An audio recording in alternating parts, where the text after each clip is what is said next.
Hello, welcome to another Volteface Industry News presented by myself, Paul North, and my colleague Katya Kowalski. How are we doing, Katya? Good, good. I'm glad it's Friday. Excited for the We've weekend. got that Friday feeling, haven't we? We love a Friday, mate. Happy Friday to Yeah, everyone. happy Friday to everyone and all those that are suffering from a common cold like myself. Everyone has a cold or COVID. It's really going around. It's Yeah, it's that sweeping, time of it's the sweeping it's the the nation. festive period. Thanks to everyone who's watching the shows. We're getting loads of really kind feedback out with Katya from people that are watching, engaging with the show on and offline. So appreciate everybody watching. As usual, Katya and I have collated the most interesting and relevant cannabis news stories over the past 2 weeks, and we're going to chat them through in around 20 minutes, 20-minute show. So should we jump straight in, Katya, Yeah. and tell us what has caught your eye in the past couple of weeks? Yeah, let's get straight into it. So there was an article released by The Guardian in the last kind of week or so, and the headline is "No Evidence That Cannabis Reduces Opioid Use," which is quite a Oh, headline. catchy headline. So, ooh, I'm going to read this. What's this? What's this about? So yeah, the article kind of delves into the latest piece of research that looks at opioids and cannabis and studied people that had a heroin dependence specifically, and it's like the longest ever study to look at this. I think it was like 20 years, which is yeah pretty substantial. But I feel like there's a lot of issues with the study, and it I think the headline is catchier than like what the actual findings said. Firstly, like it's a naturalistic study, and the researchers specifically said we're not looking to do any kind of intervention. We're just studying these people over 20 years. So I'm not really sure what they can expect when they leave heroin users that have a dependence to their own devices without any sort of intervention, because I wouldn't think that medical cannabis or cannabis use would help alleviate their symptoms and dependence. So No. that's kind of weird. It's just a And bit. I also think, yeah, I also think that like the whole kind of cannabis use reduces or medical cannabis reduces opioid use, that is like specific to medically prescribed cannabis and like medically prescribed opioids as well. Um, so I'm not sure, whether like the illegal use of opioids specifically and then the illegal use of cannabis does anything, because like we know, well, better than me, Paul, but like you know a lot of people that have drug dependency issues have poly substance use problems, and they don't just use heroin, they use cannabis and they use cocaine and they use all sorts of stuff. um so yeah, I think the article pointed out a good thing, that like opioid dependence is complex and it's not going to be solved through one intervention. But I mean, this study didn't do any interventions, and yeah, a holistic approach is needed. And I don't think we can expect like, oh, if we just prescribe cannabis to people that have a heroin dependence, I don't think we can expect to see something. But doing therapy and drug educate and like drug interventions and stuff alongside being prescribed cannabis, that's probably where you see effectiveness. So I thought it was a bit clickbaity and stuff, and doesn't really do much to help the fact that like cannabis can be really useful when it's prescribed medically. Yeah, I agree. I think that's a really sensible analysis. And from working with people who have really complex heroin problems for many, many, many years of my career, yeah, you need to provide. If you can't just prescribe a drug or let them have access to a drug and think, oh, that'll solve all the problems out. It needs to be an intervention. And I think the hope for cannabis as a medical drug in that space is that it comes with sensible interventions. It's not just like, oh, here you go, cannabis solves everything. It is a bit of a clickbaity article. And isn't there a quote from one of the researchers that even kind of says, oh, this is like a naturalistic study. There's not really an experiment here. Yeah, well, Gives I really feel like that's what any academic says about their research. It's like, we need further research. yeah, Like, yeah, that's we their can't game. prove anything. That's always their game, isn't it? This It's research like, is oh, great, really? but we need more. We're going to need another one straight after this. Yeah. So that's like, I feel like that's how they, just solve any like legal issues of like anyone claiming Yeah. anything. It's So definitely it's yeah. definitely an interesting area though. And I remember when we did the study trip to Canada, we took some people that worked in drug treatment services, quite senior people in drug treatment services, to just look medical cannabis and adult use cannabis are kind of sweeping across North America, and there's an interesting discussion to be had around people choosing less harmful drugs to manage their Yeah. problematic feelings, thoughts, emotions, behaviors. And I've had a few over the years. I've had quite interesting conversations with clinical directors and leads of drug treatment organizations who've been like, okay, like, we prescribe methadone, which is very, it can be very effective in managing the withdrawal of heroin, but it's very dangerous. 40 mils are like an adult would overdose on 40 mils of methadone if they're not used to opiates. And, treatment services will prescribe 50, 60, 70, 80, 90, 100, 120, 130 mils plus to individuals, which is a risky substance to be having around and a risky substance to be using. Cannabis, totally different game. So although methadone and substitute drugs like Suboxone, Subutex are used to manage withdrawal, there is an interesting conversation if someone can get off heroin, the role that cannabis can play, because appreciate that people don't just use heroin randomly for fun. Like, it's an incredible painkiller. People are using it because they're in pain. And there is an interesting conversation about the role cannabis can play there. But it's definitely not just, oh, you've used cannabis, has it had an effect? It's definitely a medical, psychosocial intervention. Yeah, I think they've kind of just dumbed it down a bit too much. And like, this is one study that's like, oh, there's no effectiveness, and there's so much research that has looked, maybe not over 20 years, but it's been an actual properly designed intervention and study, and we've seen effectiveness. So just feels a bit clickbaity, but a little bit clickbaity. But that's the mainstream media. It is super. Yeah. Everything is clickbait, isn't it? Even news and content that isn't social media, TikTok, YouTube, like unfortunately, the clickbait wins the day. It does. Yeah. I mean, I clicked on the article. And now I have as well. So one thing I saw in the news this week was Celadon got some good coverage in Sky. There's a media piece that went out. Was it Tuesday or Wednesday this week? This week. Yeah, this week. It's quite blurry. But this is interesting. Good piece of coverage. Good piece of PR.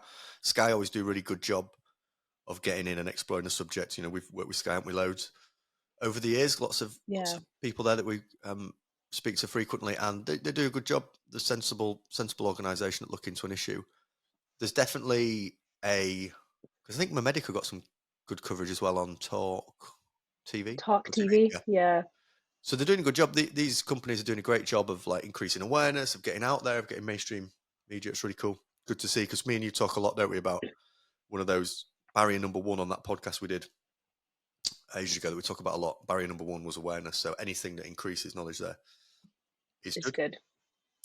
I think something I put on Twitter was the days of I remember from 2018, 2019 and before, coverage of cannabis felt kind of like investigative. It was a journalist being like, I should really learn more about cannabis, really interested in this. Yeah, like, this is interesting. Like, it's not just a recreational drug, but yeah. Whereas now it definitely feels like it feels like marketing. Do you know what I mean? It's the presenter will be there in the top with the thing. It all feels quite like marketing, which isn't. It feels a little bit done up. Bad thing. It's not a bad thing. I'm not complaining about that, because one thing we care about a lot is increasing awareness. But it is a very interesting observation that the mainstream news now, when it comes to cannabis, are moving away from the investigative, let's really get into an issue, into kind of like, oh, a PR firm have sent this little piece. It definitely feels a bit. I guess maybe it's just it's also maybe recognition that the cannabis space has like an actual legal industry attached to it now, like other industries, and so correct. I'd imagine other industry areas that PR doesn't really feel investigative; it just feels like a bit of a press release. So much of what we consume though is PR, is marketing, without us realizing. I was watching. Me and G were watching. My wife just realised that people watching Bill Bailey. Bill Bailey's recent piece about Western Australia. It's really cool. It's great. It's hilarious. It was a great travel piece. But we were like, oh man, there's definitely Western Australian government or funding who have been it's basically an advert for Western Australia. It's worried about spiders? Well, you don't need to be. It just literally felt like an advert. Films that we watch will have product placement all the time. Watching Loki the other day on Disney, and there's scene after scene of McDonald's in the background, and that's because McDonald's will have had some kind of sponsorship. So I think a lot of what we digest is essentially marketing. And yeah, it's a great observation, Catchy, that the cannabis industry, now it's professionalized and there's this big industry. It's not this kind of like edgy subject. Like, I guess it could still come, Yeah. it's So kind of moved I into think that it's a space. good, yeah, I think it's a good and a bad thing. Yeah. So yeah, fair play to Celadon. There's 5,000 patients that they're recruiting for the trial. People are interested in that, I guess. Check out the website. Go find out more about Celadon. Should I keep rolling into the next one? Yeah, keep rolling. Sorry, I'm You, muting occasionally because I do have to cough and I don't want that to your voice. feed This is the into that. first. This is the first day this week we've actually been able to do this because of the mess that your voice. Yeah, I've been Like, wanting to record hello. TikToks all week, but Like a my frog. my face and voice just haven't been very perceptible. Your voice But yeah, has been the issue. Your voice. yeah. So there was Yeah, this kind of a key piece this week that we want to talk about. Is there was concerns that arose online with Lyphe Group going into administration. I think originally someone kind of put it on Reddit, which is a chaotic place at the best of times. But it was posted on Reddit and then went through to Twitter, and this was around Lyphe Group going into administration. Whenever something like that's announced, there's always going to be concerns raised by patients and just the community. You know, we know the challenges yeah, that patients face, and we know the stress and disruption that can come with changes to companies. So it was something that we, as soon as we saw that, were keen to be like, oh, we should definitely reach out, speak to Nick, and kind of get a grasp of the situation. I think Lyphe did a really good job of just responding quite quickly online with a couple of posts basically saying Lyphe Group is separate to Dispensary Green, basically the pharmacy. there's nothing to worry about. Don't It's worry. like, don't Yeah, worry. it's separate, and it was not a case of patients having anything to be concerned around. There was some patient concerned around data, but again, they kind of went out quite quickly and were really clear around, look, this is not affecting anyone's data. And there's a couple of posts which I'll put up on the screen. The administration process is to complete a corporate restructuring. Everything else remain the same, including strict measures to keep data safe and secure. So we had a chat with Nick, and I guess like one observation we've had is Lyphe Group. I think this is a fair and reasonable thing to say that all the clinics have experienced challenges and problems from the patient community and bumps in the road, as it were. And I think in the early phase of the industry, Lyphe Group took a lot of hits from the patient community and feedback, and often valid feedback around their experiences of the clinic and the organisation in general. But we've noticed a huge shift in Nick coming in, someone we've known for years. The thing that I guess we really like about Nick is the fact he's an advocate and he cares about the subject, and he's taken Lyphe Group in a direction culturally that feels a lot Yeah, more positive. and is happy to like own issues. Put threads and opinions out on Twitter. Yeah, And that's, I think, for the cannabis industry. If you're a CEO and you're not an advocate, that's it. It's just not going to do very well. yeah. So So yeah, massive culture shift and just I think a real improvement in just like sentiment of the company, yeah, staff definitely. happiness, and all of that. And just to add, like we don't take any money from Lyphe Group. They've not been paying us. This is just me and Katja just being very open and very honest, as we are with all these issues. But yeah, fair play to Nick. And obviously, those sort of shifts and change, although it's an administrative process, can be stressful for staff, for patients, for everyone involved. So I hope that everyone's doing well there, and glad that Nick is at the helm, kind of guiding the company through that. But from the conversation we had, I think it's, we're very happy to publicly say that it doesn't look like a concerning situation for patients from what we know and what we've heard in the conversations we've had. Although we appreciate with anything like that, there's going to be stress and worry connected Yeah, to it. But, from what we can see and what we've heard, don't think that patients need to worry about that. And on our end, hope that Nick can keep leading that organisation in a positive way. His recent stuff we talked about a while ago around, just being bold enough to talk about issues like homegrown. The culture shift in that from like 2019, 2020 and up to its it's massive. is massive. Yeah. Yeah, It's awesome. Like clinics going out, not everybody might agree with it, but clinics being out there kind of talking about some of those advocacy issues is great. And the patient meeting that we watched recently, that had Pierre from Grow on there as well, and Nick. So like fair play to these, characters in senior positions at clinics that are out there, engaging with patients, being bold in the discussions. Not everybody might yeah, agree on different things companies are saying, but a lot of respect for anybody who can lead an organization and go out and and care about that advocacy bit, and it not just be this kind of corporate, all about cash, all about profit. It's got to be about patients to succeed in the sector. So yeah, I hope everyone's doing okay at Lyphe.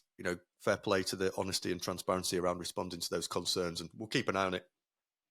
But from what we've seen and heard, I imagine that's a process that's just going to go through its motions, and then business And as be usual. fine. Do you Yeah. want to do the next one? Yeah, I think this is quite a quick one. And I think it came out a few weeks ago. I just don't think we had time to cover it in our last one because we had so much to discuss. But everyone's aware that the government went through a cabinet reshuffle recently again. Again. Again, who knows how long this one will be in power for, but yeah, Victoria Atkins is the new health secretary. And I know there's been a lot of chat online. I know there's an article in iNews a few weeks ago saying that she's opting out of making obesity and cannabis policies due to her husband's business interests.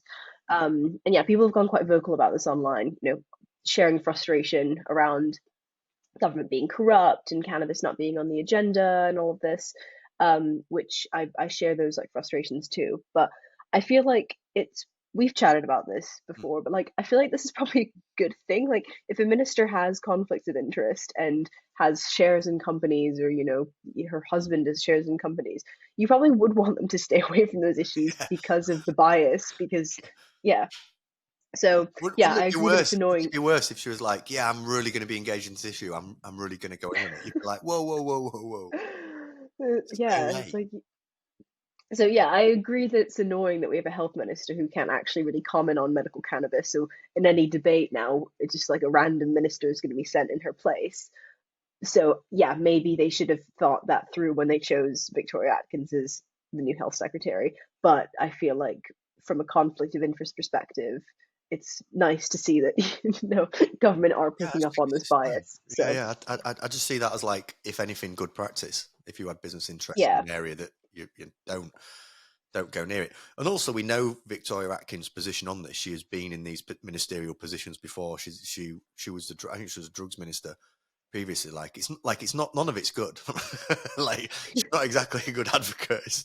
You don't really want her anywhere near cannabis if you're yeah. So if she can just not comment on sensible it, and that's a just good make thing. yeah, we want to just like stay away.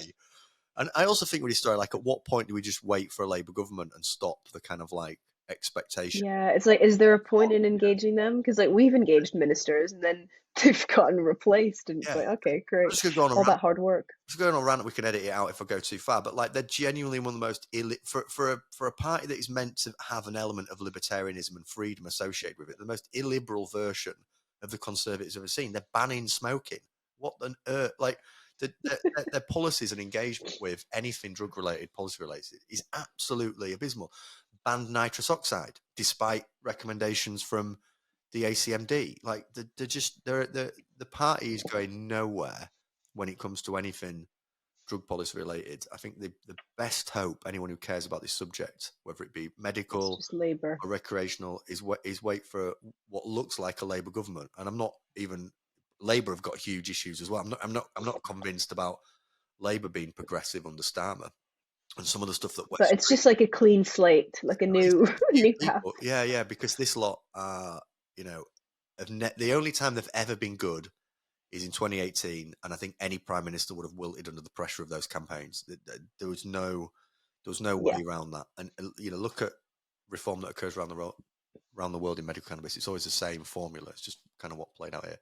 But yeah, yeah, I look forward to exploring. I mean, our Labour contacts are amazing. Like, we speak to loads of Labour politicians, to be fair, and the overwhelming majority of those conversations are exceptionally positive. So yeah. So yeah, let's wait and see. But yeah, I think this is a new story. It's a bit of a non-story. It's like, oh, she's got she's got interest in this. That's a conflict of interest. But this got a lot of coverage online. Like, there was loads of chat about it on Twitter. Like people really kicked off about it. But yeah, Yeah, I agree. yeah. It is, yeah, it does feel like an important issue, but then when you dig into it, it's like, oh, this actually makes sense. Yeah. But yeah, next story, we've got MedBud Wiki, and after months and months of discussions and legal work that Rob Jaffe was doing pro bono, they've found a way to legally operate and comply with the MHRA, which is such good news. Yeah, it's great. Fair play to Rob as well. We like Rob. Rob does great work. Yeah, Really nice of him to do that pro bono work, recognising the impact that MedBud Wiki has on the sector. So fair play to Rob. Yeah, yeah, and man just doing that. yeah, and I'm just glad that it, as a platform, can continue to work. I know there's going to be some changes. I think um, it was mentioned in their post the last couple of days that like points around like the effects of the medication and like the feelings that will have to be taken off, is that's like that can be seen as promotion. But so there's going to be some changes to the platform, but I think it's such a important asset for patients and the industry. Um, Yeah, it's brilliant. It's yeah, like awesome. It's a great. such We a love it. It's a fantastic website, and I have a huge amount of respect for Ralph to maintaining its impartiality and not. A lot of people would have monetized, commercialized that website to hell. Like, yeah. we've had. I'm not going to start talking about card schemes again, just as a. We're not going to go there. But Battle of the there are Cards, a battle. We're not reopening the battle of the cards Cardgate. card gate. Yeah, but people are doing the cards because it's the same thing. Recognize that like the commercialization of patient traffic is hugely profitable. But yeah, fair play to MedBud Wiki, great, and look forward to Yeah, seeing what that looks like. yeah, yeah. So keep your eyes peeled. We'll discuss it in the next show, I'm sure. Yeah, you're on a And roll. Just keep then going. Do you want to do Japan? yeah, yeah, and you can just butt in whenever. I'm just like I like reading out the headlines today. Yeah, Quite yeah, you fun. like the news report. Got all the I power. like the other bit of analysis. Yeah, so last story is Japan's going to legalize medical cannabis. I think this has been kind of in and around the news a couple of times. I've seen it pop up here and then, but I think it's official. They're actually going to do it, which is great because it's a country with some of the toughest drug laws like in the world. I don't think it's budding and budging at all on recreational cannabis, but medical will go through.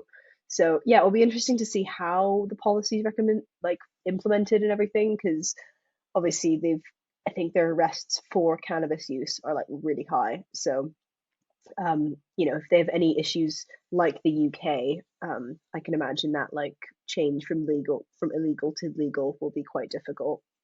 Yeah, definitely. And it's just good. It's good to see another country taking sensible policy steps. I think in our Yeah, lifetimes, I don't know if in our lifetime we'll see adult use recreational cannabis everywhere in the world, but I don't think we'll be far off when it comes to medical. I just think yeah, there'll be countries and states that have pretty hard line authoritarian governments, but outside of that, I just think democratic countries are all going to end up in a position by which you can access medical cannabis. I think we're very quickly reaching that tipping point. So that's good. yeah. We'll keep an eye on it. Something we're interested in. So yeah, Asian cannabis reform, which we don't usually talk about. It's usually Yeah. just Europe and North America. So Yeah. yeah, and that's a wrap for this week. That's a wrap. Thank you to everybody who's watching the show. Appreciate everyone's feedback. As I said at the beginning, will we be doing another one before Christmas? We'll see. We'll see how much news there is. Things quieten down, don't they, as we lead up to Christmas. And Yeah, but if we do, there'll be a Christmas special. yeah, I'll wear a Santa hat. Wicked. All right. Cheers, Katia. Thanks, everyone. Take care.